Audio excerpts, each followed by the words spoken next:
বাংলাদেশের সর্বশেষ গুরুত্বপূর্ণ আপডেট সংবাদে আপনাকে স্বাগত। শুরুতেই সংবাদ শিরোনাম, পরে বিস্তারিত। শুরুতেই জানিয়ে দিব, হঠাৎ মিরপুরে সেনা মহড়া।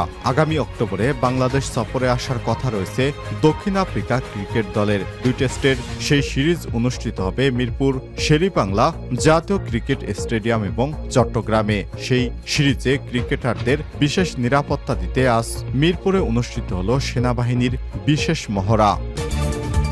এরপর জানিয়ে দিব, ইবিতে অবিলম্বে ভিসি নিয়োগের দাবিতে ফের মহাসড়ক অবরোধ। ইসলামী বিশ্ববিদ্যালয় ইবি অবিলম্বে ভিসি নিয়োগের দাবিতে ফের আন্দোলনে নেমেছে শিক্ষার্থীরা। এই দাবিতে রোববার 22 সেপ্টেম্বর বেলা 11:30টার দিকে ক্যাম্পাস সংলগ্ন কুষ্টিয়া খুলনা মহাসড়ক অবরোধ করে অবস্থান কর্মসূচি এবং বিক্ষোভ শুরু করেছে শিক্ষার্থীরা। এদিকে আমি বলেছিলাম, শামীম ওসমান আবারও বোরকা পরে পালাবেন।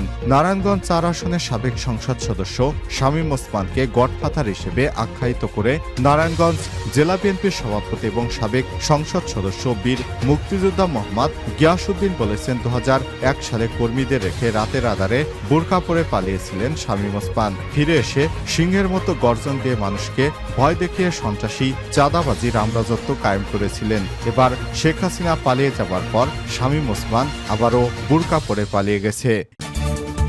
এবারে জানাবো, ঢাবি এবং জাবিতে পিটে হত্যার ঘটনায় বিবৃতি দিল ছাত্রলীগের সভাপতি সাদ্দাম এবং ছাত্রলীগের সাধারণ সম্পাদক শেখ ওয়ালি আসিফ ইনান। এদিকে হার্ট অ্যাটাক করেছেন নাগরিক ঐক্যের সভাপতি মাহমুদুর রহমান মান্না, আছেন হাসপাতালে। এবং সর্বশেষ জানিয়ে দিব, ভারতে ইলিশ রপ্তানির কারণ জানালেন উপদেষ্টা।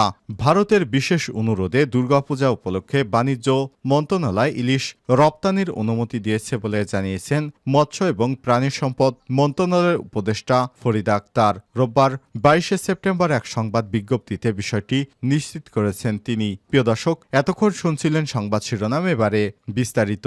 তবে তার আগে বন্ধুরা, অনুরোধ থাকবে এই সংবাদটিতে একটি লাইক দিন। এই চ্যানেলে আপনি নতুন হয়ে থাকলে আমাদের সংবাদটি দেখতে দেখতে চ্যানেলটি সাবস্ক্রাইব করে রাখুন। কমেন্ট করে আপনার মূল্যবান মতামত জানিয়ে দিন বন্ধুরা, আপনি বিশ্বের কোন দেশ থেকে বা বাংলাদেশের কোন স্থান থেকে আমাদের সংবাদটি দেখছেন এবং শুনছেন। এবারে বিস্তারিত। হঠাৎ মিরপুরে সেনা মহড়া।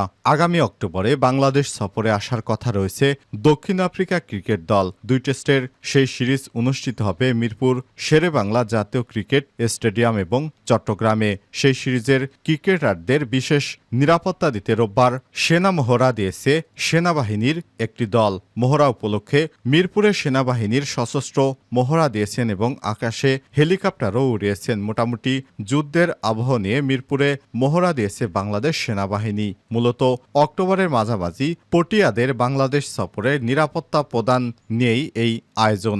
আসন্ন এই সফরের আগে শনিবার 21 সেপ্টেম্বর পটিয়াদের 3 সদস্যের প্রতিনিধি দল ঢাকায় নিরাপত্তা ব্যবস্থা পর্যবেক্ষণ করতে রোববার 22 সেপ্টেম্বর চট্টগ্রামের জহুর আহমেদ চৌধুরী স্টেডিয়াম ঘুরে দেখবে পর্যবেক্ষক দল। এরপর আগামীকাল তাদের শেরেবাংলা স্টেডিয়াম পরিদর্শন করার কথা রয়েছে। তাদের পরিদর্শনের একদিন আগেই রোববার মিরপুরে বিশেষ মহড়া দিল সেনাবাহিনী। সকাল থেকেই হোম অফ ক্রিকেটে আসন্ন সিরিজের জন্য নিরাপত্তা ব্যবস্থার জন্য সর্বাত্মক প্রস্তুতি নিতে দেখা গেছে সেনাবাহিনীকে। এরপর দুপুর 12টার কিছুক্ষণ পর শেরেবাংলা আকাশে উঠতে দেখা যায় হেলিকপ্টার। কয়েক মিনিট প্রদক্ষিণের পরপরই ত্যাগ করে সেনাবাহিনীর সদস্যরা মাঠ। এছাড়াও মিরপুর মাঠের চারিদিকেও প্রদক্ষিণ করে হেলিকপ্টার। আসন্ন সিরিজের জন্য সব ধরনের নিরাপত্তা দিতে প্রস্তুতির অংশ হিসেবে এই কাজ করেছে সেনাবাহিনী। এর আগেও বিভিন্ন সময় সিরিজ বা টুর্নামেন্টের আগে এমন মহড়া দিতে দেখা গেছে মিরপুরে। ইবিতে অবিলম্বে ভিসি নিয়োগের দাবিতে ফের মহাসড়ক অবরোধ। ইসলামী বিশ্ববিদ্যালয় ইবি অবিলম্বে ভিসি নিয়োগের দাবিতে ফের আন্দোলনে নেমেছে শিক্ষার্থীরা। রোববার 22 সেপ্টেম্বর বেলা 11:30টার দিকে ক্যাম্পাস সংলগ্ন কুষ্টিয়া খুলনা মহাসড়ক অবরোধ করে অবস্থান কর্মসূচি এবং বিক্ষোভ শুরু করেছেন তারা। এর আগে ভিসি নিয়োগে দীর্ঘসূচিত্রার প্রতিবাদ এবং দ্রুত ভিসি নিয়োগের দাবিতে বেলা 11টায় বৈষম্য বিরোধী ছাত্র আন্দোলনের ব্যানারে বিশ্ববিদ্যালয়ের বটতলা থেকে শিক্ষার্থীদের একটি বিক্ষোভ মিছিল বের হয়। মিছিল শেষে ক্যাম্পাস সংলগ্ন কুষ্টিয়া খুলনা মহাসড়কে জড়ো হন তারা। পরে মহাসড়ক অবরোধ করে অবস্থান কর্মসূচি শুরু করেন শিক্ষার্থীরা। ফলে মহাসড়কের উভয় দিকে তীব্র যানজটের সৃষ্টি হয়েছে।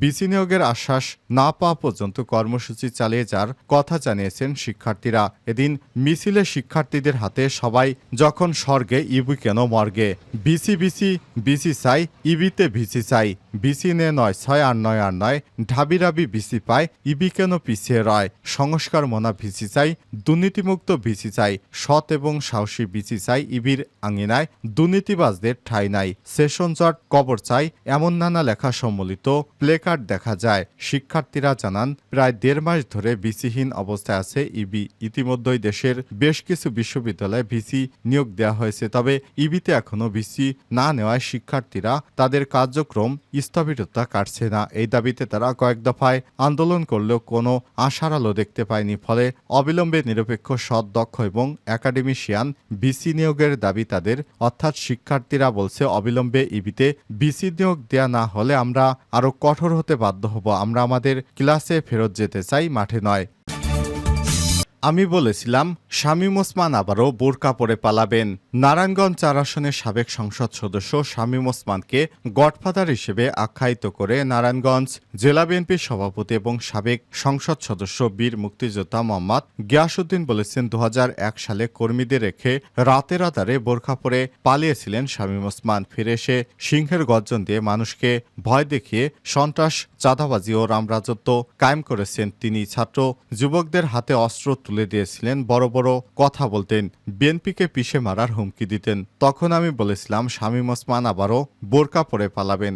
গডফাদার পালিয়েছে, তার কর্মী সমর্থকদের ফেলে রেখে ৫ই আগস্ট তিনি পালিয়ে গেছে। শনিবার ২২শে সেপ্টেম্বর বিকেলে নারায়ণগঞ্জের সিদ্ধিরগঞ্জ ৩ নং ওয়ার্ড বিএনপি আয়োজিত সন্ত্রাস, নৈরাজ্য, চাঁদাবাজির বিরুদ্ধে আয়োজিত সমাবেশে তিনি সব কথা বলেন। মোহাম্মদ গিয়াসউদ্দিন বলেন, স্বৈরশাসকের অন্যতম দোসর শামীম ওসমান হাজার হাজার কোটি টাকা লুটপাট করে বিদেশে পাচার করেছে। ১৬ বছর ফ্যাসিস্ট হাসিনা সরকারের ছত্রছায়ায় এই নারায়ণগঞ্জে জিম্মি করে রেখেছিল শামীম ওসমান। তিনি বলেন, স্বৈরাচার শেখ হাসিনা ক্ষমতায় টিকে থাকতে পুলিশদের নির্বিচারে গুলি চালিয়ে ছাত্র জনতার বুকের রক্ত ঝরেছে। এরপরও স্বৈরশাসকের শেষ রক্ষা হয়নি। ঐতিহাসিক ৫ই আগস্ট তিনি পালিয়ে গেলেন। তার সঙ্গে সঙ্গে তার দোসরেরাও আত্মগোপনে চলে গেছে। এ সময় তিনি আরো বলেন, অনেক ত্যাগের বিনিময়ে আন্দোলন সংগ্রামের ফসল ঘরে উঠেছে। স্বৈরশাসকদের দোসররা এই আন্দোলনকে প্রশ্নবিদ্ধ করার জন্য নানা রকম অপকৌশল চালাচ্ছে। এ ব্যাপারে সবাইকে সতর্ক থাকতে হবে। কোনো অবস্থাতেই গত ৫ই আগস্টের অর্জনকে প্রশ্নবিদ্ধ করা যাবে না। ঢাবি এবং জাবিতে পিটে হত্যা, বিবৃতি দিল ছাত্রলীগের সাদ্দাম এবং ইনান। ঢাকা বিশ্ববিদ্যালয় এবং জাহাঙ্গীরনগর বিশ্ববিদ্যালয় পিটে হত্যার ঘটনায় গভীর উদ্বেগ প্রকাশ করে বিবৃতি দিয়েছেন বাংলাদেশ ছাত্রলীগ। রোববার ২২শে সেপ্টেম্বর ছাত্রলীগের কেন্দ্রীয় সভাপতি সাদ্দাম হোসেন এবং সাধারণ সম্পাদক শেখ ওয়ালে আসিফ ইনান এর সই করা এক প্রেস বিজ্ঞপ্তিতে সব তথ্য জানানো হয়েছে। এতে বলা হয়েছে, সম্প্রতি ঢাকা বিশ্ববিদ্যালয়ে তোফাজ্জেল হোসেন, জাহাঙ্গীরনগর বিশ্ববিদ্যালয়ে শামীমুল্লাহ এবং রাজশাহী বিশ্ববিদ্যালয়ে আব্দুল্লাহ আল মাসুদ সহ দেশের বিভিন্ন প্রান্তে সংগঠিত বিচার বহির্ভূত হত্যাকাণ্ডের বিষয়ে গভীর উদ্বেগ প্রকাশ করেছে ছাত্রলীগ। নিরপেক্ষ তদন্ত সাপেক্ষে জড়িতদের বিরুদ্ধে যথাযথ পদক্ষেপ গ্রহণের জন্য প্রশাসন এবং আইনশৃঙ্খলা বাহিনীর প্রতি আহ্বান জানিয়েছে ছাত্রলীগ। এছাড়াও বিচার বহির্ভূত হত্যাকাণ্ড বন্ধ এবং নিরাপদ ক্যাম্পাসের দাবিও জানায় সংগঠনটি। উল্লেখ্য, গত বুধবার ১৮ই সেপ্টেম্বর ঢাকা বিশ্ববিদ্যালয়ের ঢাবি এবং জাহাঙ্গীরনগর বিশ্ববিদ্যালয়ের জাবি দুইজনকে পিটে হত্যার ঘটনা ঘটেছে। বুধবার বিকেল থেকে রাতের মধ্যে এই দুই হত্যাকাণ্ডের ঘটনা ঘটে। এর মধ্যে জাবিতে নিহত শামীমুল্লাহ বিশ্ববিদ্যালয় শাখা ছাত্রলীগের সাবেক নেতা এবং ঢাবিতে নিহত তোফাজ্জেল হোসেন মানসিক ভারসাম্যহীন ব্যক্তি। এছাড়াও ৭ই সেপ্টেম্বর রাজশাহী বিশ্ববিদ্যালয় ছাত্রলীগের সাবেক নেতা আব্দুল্লাহ আল মাসুদকে পিটে হত্যার ঘটনা ঘটেছে। হার্ট অ্যাটাক করে হাসপাতালে মাহমুদুর রহমান মান্না। নাগরিক ঐক্যের সভাপতি মাহমুদুর রহমান মান্নাকে বঙ্গবন্ধু শেখ মুজিব মেডিকেল বিশ্ববিদ্যালয় হাসপাতালে ভর্তি করা হয়েছে। শনিবার ২১শে সেপ্টেম্বর গভীর রাতে তিনি অসুস্থ বোধ করায় তাকে হাসপাতালে নেওয়া হয়েছে বলে জানিয়েছে তার ব্যক্তিগত চিকিৎসক ডাক্তার শোয়েব মোহাম্মদ। এ সময় তিনি বলেন, মাহমুদুর রহমান মান্না হার্ট অ্যাটাক করেছেন। ৭২ ঘন্টা পার না হওয়া পর্যন্ত শঙ্কামুক্ত নয় তিনি।